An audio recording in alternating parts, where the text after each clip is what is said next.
The Chicago Bears were seconds away from pulling the trigger on a massive move that would have completely reshaped our defensive secondary for years to come. As someone who spends every day inside the Halas Hall orbit, I can tell you the tension during the draft was real. We are talking about a major aggressive push that almost happened in the second round. This isn't just a rumor, it is a look at how close this front office came to changing the very soul of our current defense today. Colton Hood is the name every Bears fan needs to remember right now, because he was almost the cornerstone of this secondary. According to recent reports from Jeremy Fowler, our front office was incredibly high on this Tennessee cornerback, and they explored a massive trade up in the second round to secure him. This wasn't a minor interest, it was a calculated attempt by the coaching staff and Matt Eberflus to get a specific type of athlete into the building. The plan was quite clear once you see the board.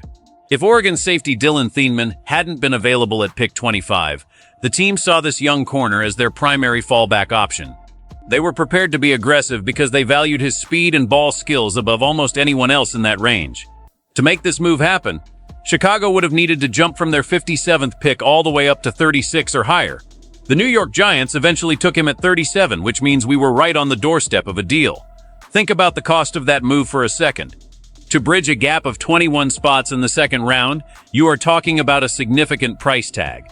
The draft value charts suggest it would have cost us our third-round selection plus a late-round pick just to get into the conversation. Matt Eberflus and the scouting department clearly saw something special in the kid from Tennessee. They were looking for a playmaker who could challenge for a starting spot immediately. Instead of making that leap, the team decided to stand pat and let the board come to them. This led to us keeping our mid-round capital, which eventually allowed us to take players like tight end Sam Roosh and wide receiver Xavier Thomas. If the trade had gone through, the entire identity of this draft class would be different. We wouldn't have the depth we see now at the skill positions. The front office had to weigh the immediate impact of a rookie starter against the long-term benefit of having more young players on affordable contracts. It was a high-stakes game of poker with the team's future on the line. Dealing with the fallout of a missed trade target is something every veteran scout understands because it changes every subsequent move on the board. The interest in the Tennessee standout tells us that the team is still searching for that shutdown presence on the outside. While we eventually landed a solid prospect in the fourth round, the desire to move up for a premium talent earlier shows where the priorities truly lie. This young man has the kind of length and recovery speed that would have fit perfectly in our defensive scheme. He is the type of player who isn't afraid to get physical at the line of scrimmage, which is exactly what our coaches demand from their defensive backs. When you look at the tape, he displays an incredible ability to track the ball in the air, a skill that often translates to turnovers. Turnovers are the lifeblood of our defensive philosophy, and adding a ball hawk would have been a dream for the secondary. The decision to pass on the trade probably came down to the steep price of admission. Giving up a third-round pick is a heavy burden for a team that needs multiple contributors to compete in a tough division. By staying put, the front office showed they value the total number of bites at the apple, rather than putting all their chips on one specific prospect. It is a gamble either way. If he becomes a star in New York, we will always wonder what could have been if we had just pulled the trigger. On the other hand, if our current rookie develops into a reliable starter, then the discipline shown during the draft will be hailed as a masterstroke. The balance between aggression and patience is what defines a successful general manager. We saw that balance play out in real time as the clock ticked down on draft night. The locker room would have welcomed a top-tier talent like that, but they also appreciate having more teammates to help carry the load throughout a grueling 17-game season. It is about building a roster that can withstand the inevitable challenges that come with life in the NFL.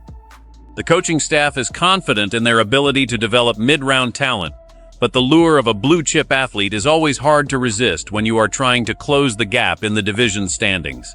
This whole situation might seem like a lot of draft talk, but it really comes down to how many games the team can win this year. If the trade had happened, the roster would look very different than it does today. We would have one very talented defensive back, but we might be missing some of the other players who are going to help us on offense. For example, staying put allowed us to keep the picks that became our new tight end and a fast wide receiver. In the NFL, you need a lot of good players rather than just one or two great ones to survive the season. Having more players at different positions helps the team stay strong if someone gets hurt. It also means there is more competition in training camp, which usually makes everyone play better. The choice to keep the picks instead of trading up was a choice to build a deeper team. Think of it like building a house. You can spend all your money on one fancy front door, or you can use that money to make sure every room in the house is solid. The Bears chose to make sure the whole house was solid. This could help them win more games, because they have more options on the bench. If the defense has a bad day, maybe the new offensive players can score more points to make up for it. If we had traded everything for one guy, we would be in big trouble if he didn't play well right away. This way, the pressure is spread out among several new rookies. It also keeps our salary cap in a better place for the future. Every veteran fan knows that building through the draft is the right way to find sustained success. We have seen teams try to buy their way to a championship with big trades, and it often backfires. By keeping their picks, our front office is trying to build a foundation that will last for a long time. It shows they have a plan, and they are sticking to it even when a player they really like is available for a price. The goal is to build a winner that lasts for a decade. This patient approach is designed to create a roster that can compete at a high level every single Sunday for the fans. Let us look at the two very different paths this team could have taken on that fateful draft night. In the best-case scenario, the decision to stay put looks like a stroke of genius. We watched as the board fell our way, and we still ended up with a cornerback later on who has a lot of potential. This allowed us to keep our other picks and add depth to the offensive line and the receiving core. If those players turn into solid contributors, we will look back and be glad we didn't overspend for one guy.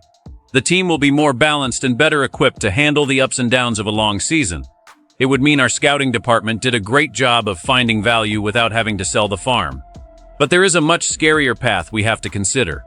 What if the young man we missed out on becomes an all-pro for the Giants? What if he turns into the next great lockdown corner while our secondary struggles to stop the pass? If that happens, fans will rightfully point to this moment as a massive missed opportunity. We have seen this story before where a team gets too cautious and watches a superstar slip through their fingers. The pressure is now squarely on the players we did select to prove they were worth passing on a potential star. Every time a pass is completed against our defense, some fans will wonder if a trade would have prevented it. This creates a lot of tension for the coaching staff. They have to make sure the guys they have are prepared to play at a high level. The margin for error in this league is incredibly thin. One or two plays can be the difference between making the playoffs or watching from home. We are all hoping that the depth we built will be enough to carry us through the tough games against our rivals. The stakes couldn't be higher for this defense as they try to prove they can be a top 10 unit. Every decision made in the draft room has a ripple effect that lasts for years. The atmosphere at Soldier Field will be electric when the season starts, and these rookies will have to prove they belong. Every decision made in April will be tested under the bright lights of the professional stage. When you look at the big picture, the Chicago Bears made a very calculated decision to prioritize the future of the entire roster over one exciting prospect.